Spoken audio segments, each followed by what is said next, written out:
Matapos nga ang ilang kongresista, sina Senador Jinggoy Estrada at Senador Joel Villanueva naman ang idinawit sa paghingi umano ng kickback sa mga flood control project. Itinuro sila ni dating Bulacan 1st District Assistant Engineer Bryce Hernandez na humarap sa Kamara kanina. Iyan ang tinutukan ni Tina Panganiban Perez. Sabi ni Senator Marcoleta kahapon, ligtas ka na. Hindi po ito totoo. Pagsalang ni dating Bulacan 1st District Engineer Bryce Hernandez sa pagdinig ng House Infrastructure Committee, mabigat na alegasyon ang kanyang agad binitawan. 2 senador at isang dating undersecretary ng DPWH ang kanyang tinuro na kumikickback umano sa mga flood control projects sa Bulacan. Si Senator Jinggoy Ejercito Estrada, Senator Joel Villanueva, Yusek Robert Bernardo, at D. Alcantara. Si Senator Jinggoy po ay nagbaba ng 355 million ngayong 2025 sa mga ilang projects sa Bulacan.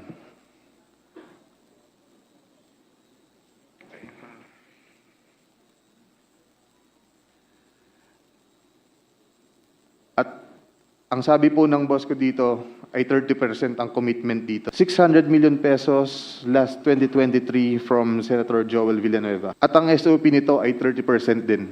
Ang 30% commitment o SOP na sinasabi ni Engineer Hernandez ay yung napunta sa mga senador. Kung susumahin, 106.5 million pesos ang 30% ng 355 million pesos. 180 million naman ang 30% ng 600 million. Na-deliver daw ang SOP na ito kay dating District Engineer Henry Alcantara base sa sinabi umano niya kay Hernandez.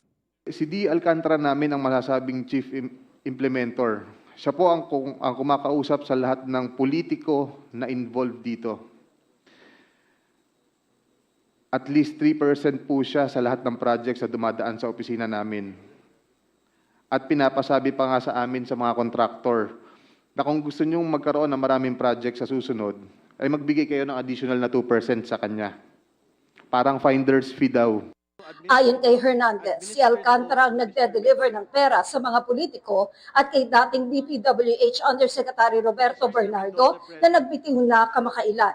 Ang para kay Villanueva, hinatid pa raw mismo sa bahay ng senador. Dineliver sa bahay niya sa Bukawi ni D. Alcantara at dating hepe ng aming construction si Engineer JP Mendoza. Minsan sabi ni Hernandez, sa opisina niya sa DPWH Bulacan, pinadadala ni Alcantara ang pera tulad ng dinala ni Sally Santos ng Sims Construction.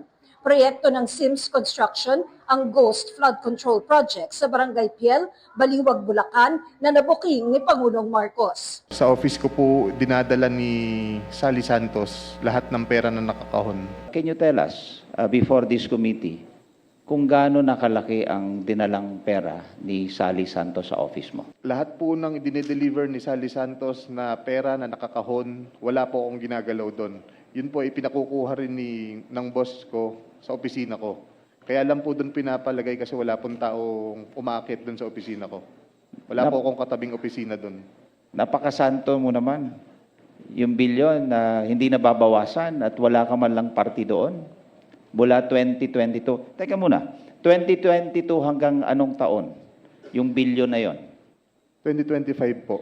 2022 to 2025. Okay. So sabihin na natin, pag-deliver sa opisina mo, para kanino yon? Para kay District Engineer Henry Alcantara. Pero itinanggi ni Alcantara ang lahat ng sinabi ni Hernandez. Wala raw siyang tinatanggap na pera at di rin siya kumausap ng mga politiko at nagde-deliver ng porsyento.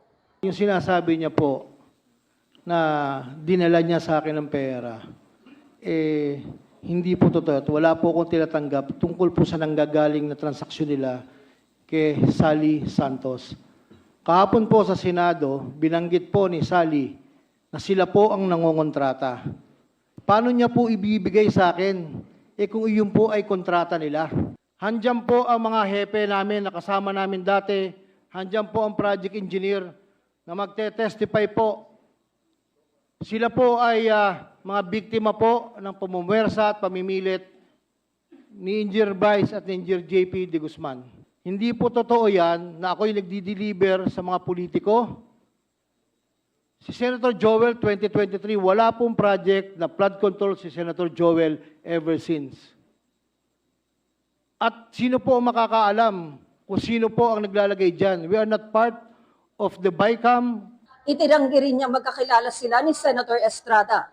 Sa isang punto nito, isang litrato ang ipinakita ni Hernandez kung saan magkasama si Alcantara at si Estrada. Ito raw ay nang dumalo si Alcantara sa birthday party ng senador. Kung hindi po sila magkakilala, there was a time nag-birthday po si Senator Jinggoy sa Soler.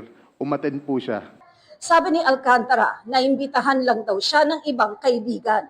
Nagpakita rin si Hernandez ng isa pang litrato kung saan magkasama sina Senator Estrada at Alcantara. I'm just trying to show that Mr. Alcantara, Engineer Henry Alcantara and Senator Jinggoy Estrada have met a couple of times already. And they appear, what do they appear? Do they appear close? And they appear super close, Your Honor. At nagkatuwa Hindi na rin naitanggi ni Alcantara ang koneksyon niya sa pamilya Estrada. Nung mayor si Erap Estrada sa Maynila, nasa DPWH Manila si Alcantara, kasama si DPWH Undersecretary Bernardo. Magkasama ko sa Maynila, magkasama ko sa DPWH. Tapos tinatanggi mo ngayon na wala kayong connection kay Jinggoy Estrada, Senador Jinggoy Estrada. Paano naman nangyari? Tingin niyo maniniwala yung mga taong bayan? Wala po kong personal na connection po kay Senator Jinggoy, Your Honor. Nagpakita rin si Hernandez ng mga litrato ng bulto-bultong pera na dineliver daw kay Alcantara. Sa litratong ito, si Alcantara raw ang naka-blue shirt.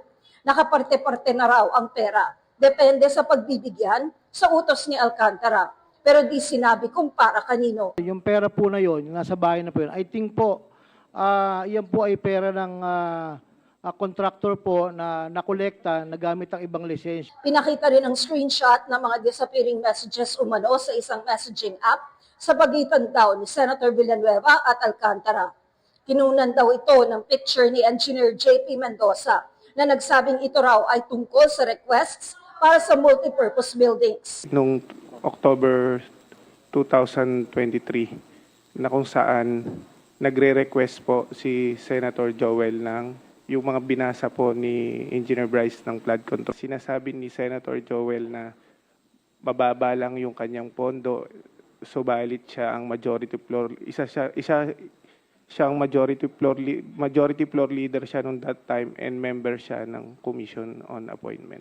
May screenshot din na pinakita na umano yung messages sa pagitan ni Hernandez at isang contractor tungkol naman sa delivery ng pera. Diyan po yung pag-uusap kung kailan po magde-deliver ng obligasyon dahil kailangan po ni Boss Henry. Nag-request si Hernandez ng proteksyon sa Kamara para doon madetine, imbes sa Senado, kung saan siya na-contempt. Pero ayon kay Senate President Tito Soto, napagkasundoan nila na sa custodial center sa Camp Crame at ang Senate Security ang magbabantay. Para sa GMA Integrated News, Tina Panganiban Perez, nakatutok, 24 oras. Pinabulaanan naman ni na Senador Jinggoy Estrada at Senador Joel Villanueva ang aligasyong tumanggap sila ng kickback. Balak kasuhan ni Estrada ang dating DPWH District Engineer na nagbitaw ng akusasyon. At nakatutok si Ian Cruz. Para himay na. Matapos ibunyag kahapon ni Pacifico Curly Discaya sa Senate Blue Ribbon Committee ang pangalan ng mga congressman na humingi umano ng kickback mula sa mga Discaya, ang tanong ni Senador Jinggoy Estrada. Silang tanong ko, Senador, meron ba? Your Honor, wala po. Sigurado ka? Safe ka na? Sigurado po. I resent that statement, Mr. Chair. I resent that statement. Safe ka na. Mr. Chair, I move that you strike off the record that your Alam mo statement. naman, biro lang naman yun eh. Wala yun. Ilang nalalaman ko sa flood control project. Pero ngayon, di na biro ang aligasyon ni dating DPWH District Engineer Bryce Hernandez sa pagdinig ng Infracom ng Kamara na nagdawit kay Estrada at Senador Joel Villanueva sa kontrobersya sa flood control projects. Bintang ni Hernandez, tumanggap ang dalawang senador ng kickback sa proyekto mula kay dating DPWH District Engineer Henry Alcantara. Si Estrada, mariing pinabulaanan ang aligasyon. Naggalit talaga ako. Talaga napamura ako. Napakasinungaling nitong taong to. Because first of all, hindi ko siya kilala and I have never met that guy. Just common sense. Will you think I will be actively participating in this investigation na nandun siya, nakilala ko siya, nagbibigay siya ng pera sa akin? Siguro he wants to get even with me because I was the one who cited him in contempt at pinakulong siya sa Senado. Giniit din Estrada, hindi niya kilala si Alcantara. Hindi rin daw niya matandaan ang picture nilang dalawa. I do not know, I cannot recall that event, pero sa dami naman nagpapapicture sa akin. Hindi ko naman pwede tanggihan. Kung drug lord yan, gambling lord, malay ko naman kung drug lord yan o gambling lord, hindi ko naman matatanggihan kung sino nagpapapicture sa akin. Remember, we are all public figures here.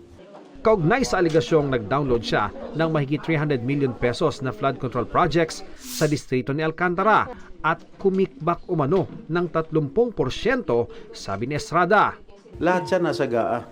Everybody can choose any item from the GAA at ibintang kahit kanino senador. So wala kayong ganung pina-allocate? Isang malaking kasinungalingan ng mga pinagsasabi niya patungkol sa pagbabako ng mga proyekto.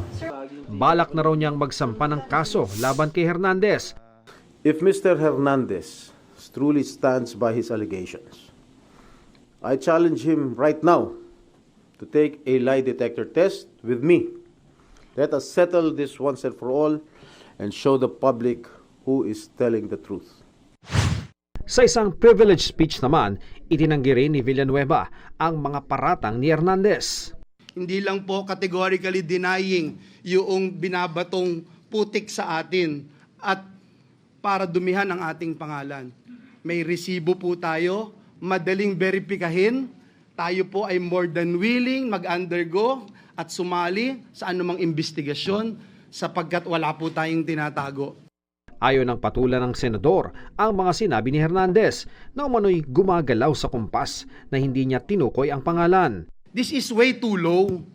Assistant District Engineer.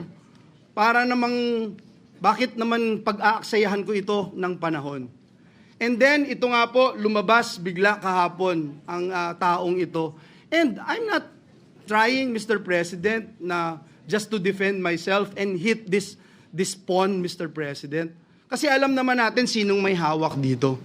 Dati nang itinanggi ni Villanueva ang anumang kaugnayan kay Alcantara. Sir, wala kayong transaction with Alcantara? Wala kayong... Ano ba yung transaction? District engineer siya. Lahat ng senador, lahat ng sekretary na pumunta sa presidente ng Pilipinas nandun nakakasama siya. So, yun ba is an evidence na sangkot? Bakit si Joel lang yung tinuturo? Bibigyan ko kayong lahat ng picture nilang lahat. Bibigyan ko kayong lahat ng video nilang lahat. So, bakit? Bakit ako? Bakit ako? Kasi nagpapagulo sila. Gusto nilang guluhin. Para sa GMA Integrated News, Ian Cruz, Nakatutok, 24 Oras. Nilinaw ni Pacifico Diskaya sa pagdinig ng Kamara ang ilan sa mga pahayag niya kahapon sa Senado, kaugnay sa mga nabanggit na kongresista kabilang ang House Speaker. Dumalo rin sa pagdinig si Mayor Vico Soto na sinabing maging maingat sa mga maririnig sa mga Diskaya. Nakatutok live si Maris Umali. Maris? Melticom ang bibig ng kontratistang si Pacifico Curly Diskaya sa pagharap dito sa Kamara. Kahit ilang beses siyang tinanong kung may iba pa bang mga kongresista o senador siyang nakatransaksyon at gustong pangalanan, wala na itong binanggit. Naungkat din sa pagdinig na nag-umpisang tumaas sa bilyong piso ang kinita ng mga Diskaya noong nakaraang administrasyon.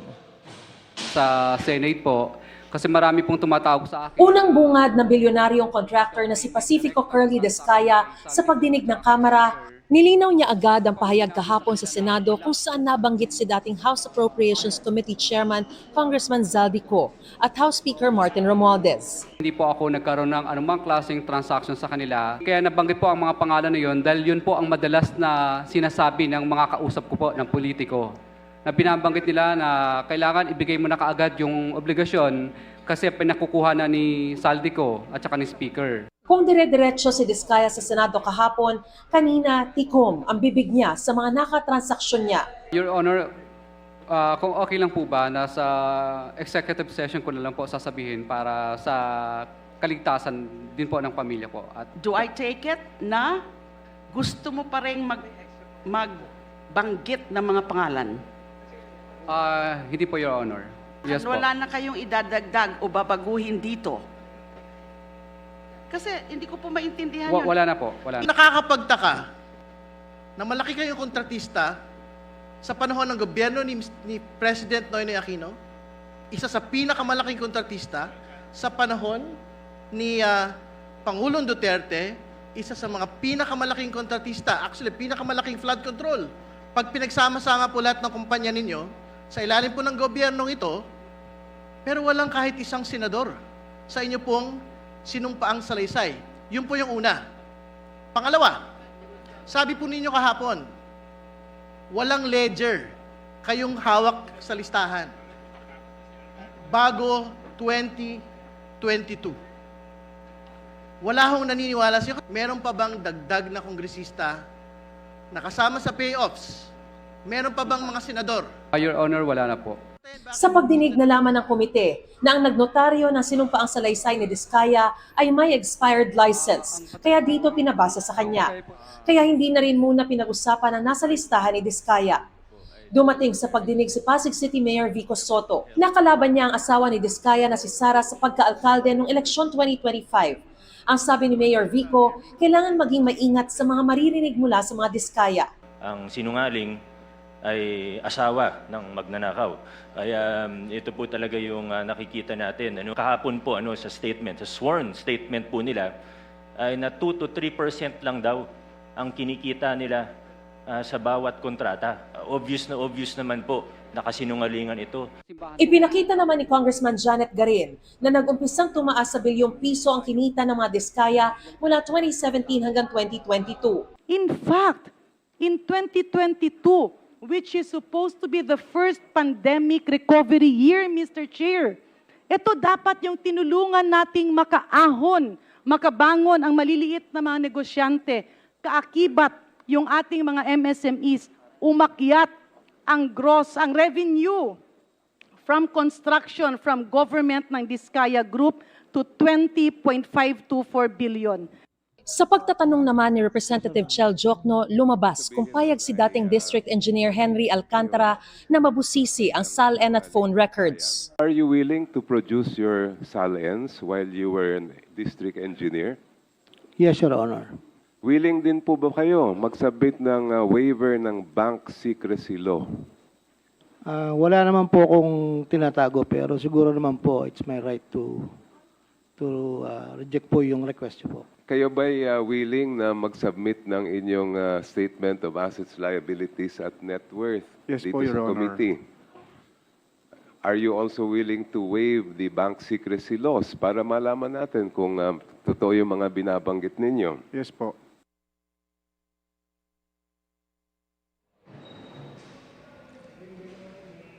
Mel, ibinunyag din ni Mayor Vico Soto na kamakailan ay inalok siya ng isang common friend na makipag-meeting kay Mr. Diskaya hinggil daw marahil sa pagiging state witness. Ngunit tinanggihan niya ito.